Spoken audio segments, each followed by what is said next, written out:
Hello welcome to the channel. Thank you ಯಾರೆಲ್ಲ ನನ್ನ ಚಾನಲ್ನ ಸಬ್ಸ್ಕ್ರೈಬ್ ಮಾಡಿ ಸಪೋರ್ಟ್ ಮಾಡ್ತಾ ಇದ್ದೀರೋ. ಫಸ್ಟ್ ಟೈಮ್ ಇದೇ ಒಂದು ವಿಡಿಯೋ ಮುಖಾಂತರ ನನ್ನ ಚಾನಲ್ನ ವಿಸಿಟ್ ಮಾಡ್ತಾ ಇದ್ರಿ ಮತ್ತು ರಿಟರ್ನಿಂಗ್ ಸಬ್ಸ್ಕ್ರೈಬರ್ಸ್ ಇದ್ರೆ ಎಲ್ಲರಿಗೂ welcome and welcome back. So ಈ ಒಂದು ರಿಂಗ್ ಬಗ್ಗೆ ಕೇಳ್ತಾ ಇದ್ರಿ. ಎಸ್, ಇದು ಅಡ್ಜಸ್ಟಬಲ್ ಇರುತ್ತೆ. ಸೊ ಯಾರಾದರೂ ಹಾಕೋಬಹುದು. ಬೇಕಾದರೂ ವಾಟ್ಸಪ್ಪಲ್ಲಿ ಮೆಸೇಜ್ ಮಾಡಿ ಇವಿಲ್ ಐ ರಿಂಗ್ನ ಪರ್ಚೇಸ್ ಮಾಡಬಹುದು. ಸೊ ಇದರ ಯೂಸಸ್ ಏನಪ್ಪ ಅಂದರೆ ಕೆಟ್ಟ ದೃಷ್ಟಿಯಿಂದ ಬಚಾವಾಗೋದಕ್ಕೆ. ಓಕೆ, ಇದು ದೃಷ್ಟಿ ಆಗಬಾರ್ದು ಅಂತ ಹಾಕೊಳ್ಳೋವಂಥದ್ದು. ಸೊ ಇದು ಚಿಕ್ಕ ಮಾಹಿತಿ.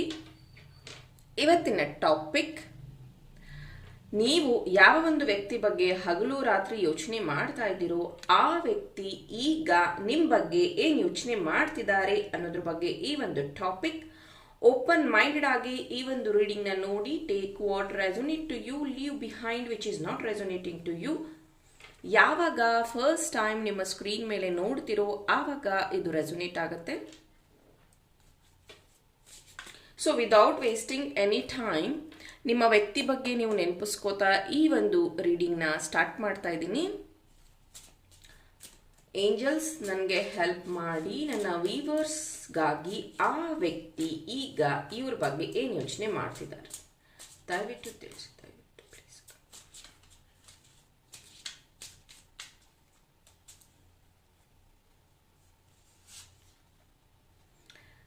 The high ಪ್ರೀಸ್ಟಸ್.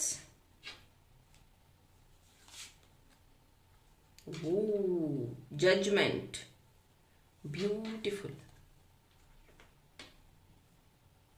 Seven of Wands,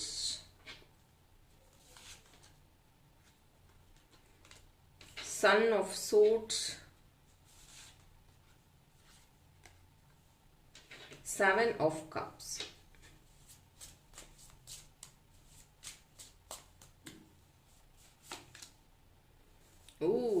ಇದು ಫಸ್ಟ್ ಟೈಮ್ ಬರ್ತಿದೆ.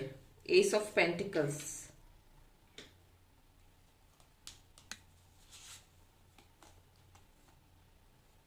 Six of Pentacles, sorry, Six of Pentacles.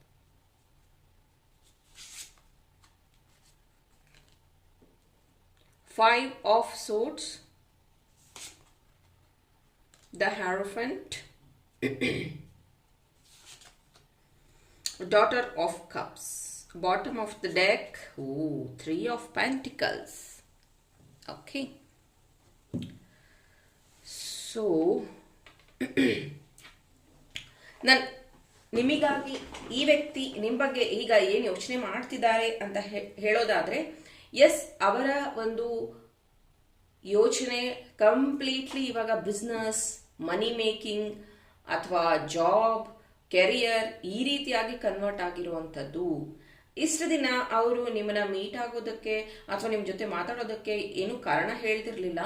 ನೀವು ಎಕ್ಸ್ಕ್ಯೂಸ್ ತಗೋತಾ ಇದ್ರಿ. ಬಟ್ ಆ ವ್ಯಕ್ತಿ ಈಗ ತುಂಬ ಎಕ್ಸ್ಕ್ಯೂಸಸ್ನ ತಗೋತಾ ಇದ್ದಾರೆ. ಬಿಕಾಸ್ ನಾನು ಸ್ವಲ್ಪ ಬಿಸ್ನೆಸ್ಸಲ್ಲಿ ಬ್ಯುಸಿ ಇದ್ದೀನಿ, ನಾನು ಬೇರೆ ಕಡೆ ಎಲ್ಲೋ ಹೋಗೋದಿದೆ, ನನಗೆ ತುಂಬ ತೊಂದರೆಗಳಿದೆ, ಐ ಹ್ಯಾವ್ ಟು ಗೋ ಅಥವಾ ಐ ಹ್ಯಾವ್ ಟು ಫಿನಿಶ್. ಕೆಲವೊಬ್ಬರು ಇಲ್ಲಿ ಅವರು ನಿಮ್ಮಿಂದ ಹಣನೂ ಪಡೆದಿದ್ದಾರೆ, ನಿಮ್ಮಿಂದ ಹೆಲ್ಪ್ನ ಪಡೆದಿದ್ದಾರೆ.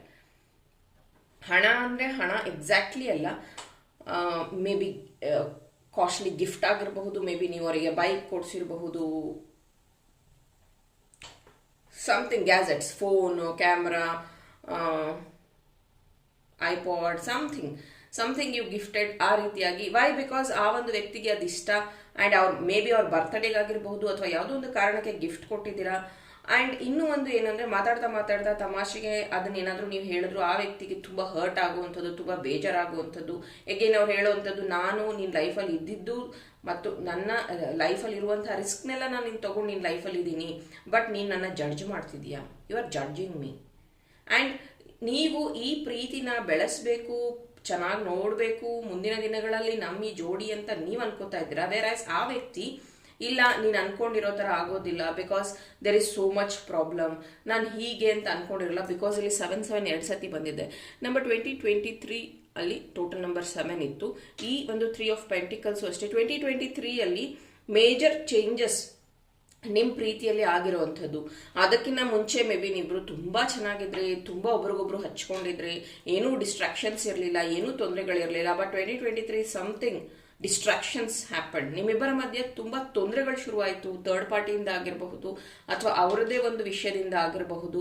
ತುಂಬ ಸತಿ ಅವ್ರು ನಿಮ್ಮನ್ನು ಹರ್ಟ್ ಮಾಡಿದ್ದಾರೆ, ತುಂಬ ಸತಿ ಅವರು ಸಾರಿನೂ ಕೇಳಿದ್ದಾರೆ. ಬಟ್ ಈ ಟೈಮ್ ಏನಾಗ್ತಿತ್ತು ಅಂದರೆ ಯು ಆರ್ ಅಬ್ಸರ್ವಿಂಗ್. ನೀವು ಈ ವ್ಯಕ್ತಿಗೆ ರಿಯಲೈಸೇಷನ್ ಆಗತ್ತಾ, ಇವರು ನನ್ನ ಲೈಫಲ್ಲಿ ವಾಪಸ್ ಬರ್ತಾರಾ ಅನ್ನುವಂಥ ವಿಚಾರದಲ್ಲಿ ನೀವು ವೆಯ್ಟ್ ಮಾಡ್ತಾ ಇದ್ರಿ. ವೇರೇಸ್ ಆ ವ್ಯಕ್ತಿ 3 ದಿನಕ್ಕೊಂದ್ಸತಿ 6 ದಿನಕ್ಕೊಂದ್ಸತಿ ಕಾಲ್ ಮಾಡಿಬಿಟ್ಟು ಮತ್ತೆ ಅಗೇನ್ ನಿಮ್ಮನ್ನೇ ಕಂಪ್ಲೇಂಟ್ ಮಾಡೋದು, ನಿಮ್ಮ ಬಗ್ಗೆನೇ ಎಲ್ಲ ನೆಗೆಟಿವ್ ಮಾತಾಡೋದು, ಮತ್ತೆ ಫೋನ್ ಇಡೋದು, ಮತ್ತೆ ಅವರೇ ಬ್ಲಾಕ್ ಮಾಡ್ಕೊಳ್ಳೋದು, ಈ ರೀತಿಯಾಗಿ ಮಾಡುವಂಥದ್ದು ನಿಮ್ಗೆ ಎಲ್ಲೋ ಒಂದು ಕಡೆ ತುಂಬ ಹರ್ಟ್ ಆಗಿರುವಂಥದ್ದು. ಜೊತೆಗೆ ನಿಮ್ಮ ಬಗ್ಗೆನೇ ನಿಮಗೆ ಬೇಜಾರು, ನಾನೇನಾರ ತಪ್ಪು ಮಾಡಿದ್ನ ಅಥವಾ ಇವ್ರು ಯಾಕೆ ನನ್ನ ಈ ರೀತಿಯಾಗಿ ತಿಳ್ಕೊತಾ ಇದ್ದಾರೆ ಅನ್ನುವಂಥದ್ದು ತುಂಬ ನಿಮಗೆ ಪ್ರಶ್ನೆ ಮಾಡುವಂತಹ ಸಂದರ್ಭ. ಆ್ಯಂಡ್ ಇತ್ತೀಚಿನ ದಿನಗಳಲ್ಲಿ ನೀವು ಅವರ ಪ್ರೆಸೆನ್ಸ್ನ ತುಂಬ ಎಕ್ಸ್ಪೆಕ್ಟ್ ಮಾಡ್ತಾ ಇದ್ದೀರಾ. ವೇರೆಸ್ ಆ ವ್ಯಕ್ತಿ ಏನಂತಾರೆ, ಇದು ನೋಡಿ ಆಮೆ, ಅದರೊಳಗಡೆ ಕತ್ತು ಹಾಕಿರುವಂಥದ್ದು ಚಿಪ್ ಒಳಗಡೆ. ಹಾಗೆ ಆ ವ್ಯಕ್ತಿ ಮೀಟ್ ಮಾಡೋಕ್ಕೆ ಇಷ್ಟಪಡ್ತಾ ಇಲ್ಲ, ನಿಮ್ಮ ಪ್ರೀತಿನ ಮನೆಯವ್ರಿಗೆ ಹೇಳಬೇಕು ಅಂತಂದರೆ ಅದಕ್ಕೂ ಇಷ್ಟಪಡ್ತಿಲ್ಲ. ಸೇಮ್ ಒಂದು ರೀತಿ ಎಸ್ಕೇಪಿಂಗ್ ಅಂತಲೇ ಹೇಳ್ಬೋದು. ನೋಡಿ ಅವಲ್ ಸೇಮ್. ಸೊ ಒಂದು ರೀತಿ ಎಸ್ಕೇಪಿಂಗ್ ನೇಚರ್ ಅಂತಲೇ ಹೇಳಬಹುದು.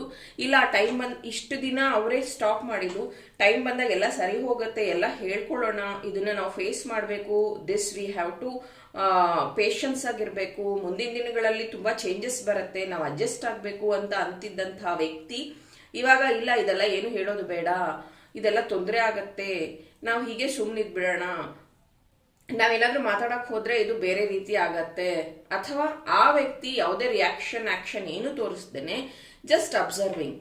ಬಟ್ ಅವ್ರು ಹೇಳ್ತಾ ಇರೋದು ನನ್ನ ಲೈಫಲ್ಲಿ ತೊಂದರೆ ಇದೆ, ಪ್ರಾಬ್ಲಮ್ಸ್ ಇದೆ ಅಂತ. ಬಟ್ ಅವ್ರ ಲೈಫಲ್ಲಿ ವೆರಿ ಕಾಮ್ ಕ್ವೈಟ್ ಆಗಿ ಒಂದು ಸ್ಟ್ರಕ್ಚರ್ಡ್ ಲೈಫ್ ಅಂತ ಹೇಳಬಹುದು. ಅಗೇನ್ ಹಗಲು ರಾತ್ರಿ ನಿಮ್ಮ ಬಗ್ಗೆ ಯೋಚನೆ ಮಾಡ್ತಾರಾ? ಎಸ್ ಮಾಡ್ತಾರೆ. ಸೇಮ್ ವೇ ಇದನ್ನ ನಾನು ಹೇಗೆ ಕಂಪ್ಲೀಟ್ ಮಾಡಬೇಕು ಅನ್ನೋದನ್ನು ಸಹ ಅವ್ರಿಗೆ ಪಜಲ್ ಆಗಿ ಉಳ್ಕೊಂಡಿರುವಂಥದ್ದು. ವೇರಸ್ ನೀವೆಷ್ಟು ಪ್ರೀತಿ ಮಾಡ್ತೀರಾ, ನೀವೆಷ್ಟು ಪ್ರೀತಿ ಕೊಟ್ಟಿದ್ದೀರಾ, ಅದರಲ್ಲಿ ಅಟ್ಲೀಸ್ಟ್ ನನಗೊಂದು 50% ಆದರೂ ಸಿಗಬೇಕು ಪ್ರೀತಿ. ನಾನು ಎಲ್ಲೂ ಮೋಸ ಮಾಡಿಲ್ಲ, ನಾನು ಖಂಡಿತ ನಿನ್ನನ್ನು ಮನಸ್ಪೂರ್ವಕವಾಗಿ ಫ್ರೆಂಡ್ಶಿಪ್ ಅನ್ನಿ, ಗೆಳೆತನ ಅನ್ನಿ, ಕನೆಕ್ಷನ್ ಅನ್ನಿ, ಪ್ರೀತಿ ಅನ್ನಿ, ಅಥವಾ ಏನಂತಾರೆ ಇನ್ಫ್ಯಾಕ್ಚುಯೇಷನ್ ಅನ್ನಿ, ವಾಟ್ ಎವರ್, ನಾನು ನನ್ನ 100% ಕೊಟ್ಟಿದ್ದೀನಿ. ಬಟ್ ನೀನು ಯಾಕೆ ನನ್ನ ಇಷ್ಟೊಂದು ಹರ್ಟ್ ಮಾಡ್ತೀಯಾ, ನೀನು ಯಾಕೆ ನನ್ನ ಇಷ್ಟೊಂದು ದೂರ ಮಾಡ್ತಿದ್ಯಾ ಅನ್ನೋಂಥದ್ದು ನಿಮ್ಮ ಒಂದು ಪಾಯಿಂಟ್. ಆ ವ್ಯಕ್ತಿ ಹೇಳೋದು ಇಲ್ಲ, ನಾನು ಮುಂಚೆ ಎಲ್ಲ ತುಂಬ ಚೆನ್ನಾಗಿದ್ದೆ, ನೀನು ಕೆಲವೊಂದು ಮಾತುಗಳು ನನಗೆ ಹರ್ಟ್ ಆಯಿತು, ನೀನು ಆಡಿರುವಂಥ ಮಾತಾಗಿರಬಹುದು ಅಥವಾ ನಿನ್ನ ಬಿಹೇವಿಯರಲ್ಲಿ ಚೇಂಜಸ್ ಆಗಿರಬಹುದು, ಅದು ನನ್ನ ಹರ್ಟ್ ಮಾಡಿದೆ. ಎಸ್, ನೀನು ನಿನ್ನ ಜೀವನದಲ್ಲಿ ಮುಂದುವರಿಬೇಕು, ನಿನ್ನ ಜೀವನದಲ್ಲೂ ಒಳ್ಳೇದಾಗಬೇಕು, ನೀನು ಮುಂಚೆ ಥರ ನನ್ನ ಹತ್ರ ಇರಬೇಕು ಅನ್ನೋದು ನನಗೂ ಆಸೆ ಇದೆ. ಬಟ್ ಇದನ್ನೆಲ್ಲ ಸರಿ ಮಾಡ್ಕೊಳ್ಳೋಕ್ಕೆ ನನಗೆ ಒಂದು 5 months 6 months ಈ ಥರ ಟೈಮ್ ಕೊಡು ಅಂತ ಆ ವ್ಯಕ್ತಿ ಹೇಳ್ತಾ ಇರೋವಂಥದ್ದು. ಅಗೇನ್ ಆ ವ್ಯಕ್ತಿ ಅವ್ರ ಲೈಫಲ್ಲಿ ಮೇ ಬಿ ಅವರು ಅಂದರೆ ಟ್ರಾವೆಲಿಂಗ್ ಆಗಿರಬಹುದು ಅಥವಾ ಫ್ಯಾಮಿಲಿ ಜೊತೆ ಟೈಮ್ ಸ್ಪೆಂಡ್ ಮಾಡೋದಾಗಿರಬಹುದು, ಎಲ್ಲ ನಾರ್ಮಲ್ ಆಗೇ ಇದೆ. ಇದನ್ನ ನೋಡುವಾಗ ನಿಮ್ಗೆ ಅನ್ಸೋದು ನಮ್ಮ ಪ್ರೀತಿಯಲ್ಲಿ ಅಥವಾ ನಮ್ಮ ಕನೆಕ್ಷನಲ್ಲಿ ಆಗಿರೋ ಎಫೆಕ್ಟು ಯಾಕೆ ಅಲ್ಲಾಗ್ತಾ ಇಲ್ಲ, ಯಾಕೆ ಅವ್ರ ಜೊತೆಗೆಲ್ಲ ಅವರು ಚೆನ್ನಾಗೇ ಇದ್ದಾರೆ, ನನ್ನ ಜೊತೆಗೆ ಮಾತ್ರ ಈ ಥರ ಬಿಹೇವ್ ಮಾಡ್ತಿದ್ದಾರೆ. ಅಗೇನ್ ಆ ವ್ಯಕ್ತಿ ಹೇಳೋವಂಥದ್ದು ನಿನಗೆ ತುಂಬ ಪೇಷನ್ಸ್ ಇದೆ, ನೀನೊಬ್ಬರೇ ನನ್ನನ್ನು ಅಂಡರ್ಸ್ಟ್ಯಾಂಡ್ ಮಾಡ್ಕೊಂಡಿರೋದು, ನಿನ್ನ ಥರ ನನ್ನ ಲೈಫಲ್ಲಿ ಯಾರೂ ಸಿಕ್ಕಿಲ್ಲ, ಆ್ಯಕ್ಚುಲಿ ನೀನು ಸಿಕ್ಕಿದ ಮೇಲೇ ನನ್ನ ಲೈಫಲ್ಲಿ ತುಂಬ ಬದಲಾವಣೆಗಳು ಬಂದಿದ್ದು, ಅದನ್ನೆಲ್ಲ ನೀನು ನೋಡಿದ್ಯಾ, ಅದಕ್ಕೆ ನೀನೇ ಸಾಕ್ಷಿ, ಆದರೂ ನೀನು ಯಾಕೆ ನನ್ನ ಈಗ ಅರ್ಥ ಮಾಡ್ಕೋತಾ ಇಲ್ಲ. ಈ ರೀತಿಯಾಗಿ ಆ ವ್ಯಕ್ತಿ ಒಂದು ರೀತಿ ನಿಮ್ಮನ್ನು ಟಾಪಲ್ಲಿಡೋವಂಥದ್ದು, ಸೇಮ್ ಟೈಮ್ ಕನ್ಫ್ಯೂಷನಲ್ಲಿಡೋವಂಥದ್ದು. ಮೇ ಬಿ ಮುಂದೆ ಎಲ್ಲ ಚೆನ್ನಾಗಾಗುತ್ತೆ, ಬಟ್ ನಾನು ಪೇಷನ್ಸ್ ಆಗಿರಬೇಕು, ನೀನು ಪೇಷನ್ಸ್ ಆಗಿರಬೇಕು, ಟೈಮ್ ವಿಲ್ ಚೇಂಜ್, ಒಂದೇ ಥರ ಇರೋದಿಲ್ಲ, ಕಾಲಚಕ್ರ ಉರುಳತ್ತೆ, so we have to adjust for that. ಈ ರೀತಿಯಾಗಿ ಆ ವ್ಯಕ್ತಿ ಹೇಳುವಂಥದ್ದು. ಅಗೇನ್ ಇಲ್ಲಿ ಕೆಲವೊಂದು ವಿಷಯದಲ್ಲಿ ಕಮಿಟ್ಮೆಂಟ್ ಅಂತ ಬರುವಂಥ ವಿಷಯದಲ್ಲೇ, ಕಮಿಟ್ಮೆಂಟ್ ಕೊಡೋದು ಅಂತ ಬಂದಿರುವಂಥ ಟೈಮಲ್ಲೇ ಆ ವ್ಯಕ್ತಿ ಎಸ್ಕೇಪ್ ಆಗಿರುವಂಥದ್ದು ನಿಮ್ಮ ಜೀವನದಿಂದ, ಅಥವಾ ನಿಮ್ಮ ನಂಬರ್ ಬ್ಲಾಕ್ ಮಾಡ್ಕೊಂಡಿರುವಂಥದ್ದು, ನಿಮ್ಮಿಂದ ದೂರ ಹೋಗಿರುವಂಥದ್ದು, ಏನೋ ಒಂದು ನೆಪ ಹೇಳಿ ಈಗ ಆಗಲ್ಲ ಮುಂದೆ ನೋಡೋಣ ಅನ್ನುವಂಥದ್ದು. ಏಕೆನ್ ಇಲ್ಲಿ ಕೆಲವೊಬ್ರು ಮ್ಯಾರಿಡ್ ಇದ್ದೀರಾ, ನೀವು ಇರುವಂಥ ಕಮಿಟ್ಮೆಂಟ್ನೆಲ್ಲ ಬಿಟ್ಟು ಈ ಒಂದು ವ್ಯಕ್ತಿನ ತುಂಬಾ ನಂಬ್ಕೊಂಡಿದ್ರಿ, ತುಂಬಾ ಹೋಪ್ಸ್ ಇಟ್ಕೊಂಡಿದ್ರಿ. ಬಟ್ ಈ ವ್ಯಕ್ತಿ ಇವಾಗ ನಿಮ್ಮನ್ನ ಅಲೋನ್ ಆಗಿ ಬಿಟ್ಟಿದ್ದಾರಾ? ಇವ್ರು ಬರ್ತಾರಾ ಇಲ್ವಾ? ನಾನು ಮುಂದೆ ನನ್ನ ದಾಂಪತ್ಯ ಜೀವನದಲ್ಲಿ ಅಥವಾ ನನ್ನ ಮುಂದಿನ ಜೀವನದಲ್ಲಿ ನಾನು ಹೇಗೆ ಮೂವ್ ಆಗಬೇಕು ಅನ್ನೋದ್ರ ಬಗ್ಗೆ you don't have clarity. Just you are waiting and praying. Yes, definitely ನೀವು ಅವ್ರನ್ನ ಲೈಫಲ್ಲಿ ಮ್ಯಾನಿಫೆಸ್ಟ್ ಮಾಡ್ತಾ ಇದ್ದೀರಾ. ಮುಂಚೆ ಥರನೇ ಅವ್ರ ನನ್ನ ಹತ್ರ ಚೆನ್ನಾಗಿ ಮಾತಾಡ್ಕೊಂಡಿರ್ಬೇಕು ಅನ್ನೋದನ್ನ ಬಯಸ್ತಾ ಇದ್ದೀರಾ. ಸ್ವಿಚ್ ವರ್ಡ್ಸ್ನ ಹೇಳ್ತಾ ಇದ್ದೀರಾ. ಆ್ಯಂಡ್ ಈ ವ್ಯಕ್ತಿಗೆ ಆ ಒಂದು ಪ್ರೆಷರ್ ಅನ್ನೋದಕ್ಕಿಂತ ನೀವೇನು ಆ್ಯಕ್ಷನ್ ತಗೊಂತೀರಾ ಅನ್ನೋದ್ರ ಬಗ್ಗೆ ಈ ವ್ಯಕ್ತಿಗೆ ಜಾಸ್ತಿ ಕ್ಯೂರಿಯಾಸಿಟಿ. ನಾನು ಈ ಥರ ಹೇಳಿದ್ದೀನಿ, ನೆಕ್ಸ್ಟ್ ಈ ವ್ಯಕ್ತಿ ಅವ್ರ ಜೀವನದಲ್ಲಿ ಹೇಗೆ ಮುಂದುವರಿತಾರೆ, ಏನಾಗತ್ತೆ ಅನ್ನುವಂತಹ ವಿಷಯದಲ್ಲಿ ಈ ವ್ಯಕ್ತಿ ತುಂಬ ಆಸಕ್ತಿಯಿಂದ ಇರುವಂಥದ್ದು. ಸೊ ಇದು ಆ ವ್ಯಕ್ತಿ ನಿಮ್ಮ ಬಗ್ಗೆ ಈಗ ಏನು ಯೋಚನೆ ಮಾಡ್ತಿದ್ದಾರೆ ಅನ್ನೋದ್ರ ಬಗ್ಗೆ ಟಾಪಿಕ್ ಆಗಿತ್ತು. ಈ ಒಂದು ರೀಡಿಂಗ್ ಇಷ್ಟ ಆದರೆ ಲೈಕ್ ಮಾಡಿ, ನನ್ನ ಚಾನಲ್ನ ಸಬ್ಸ್ಕ್ರೈಬ್ ಮಾಡಿ. ಇನ್ನು ಇಂಟ್ರೆಸ್ಟಿಂಗ್ ಟಾಪಿಕ್ ಜೊತೆ ನಿಮ್ಮ ಜೊತೆ ಜಾಯಿನ್ ಆಗ್ತೀನಿ. ಟಿಲ್ ದೆನ್ ಟೇಕ್ ಕೇರ್, ಬಾಯ್.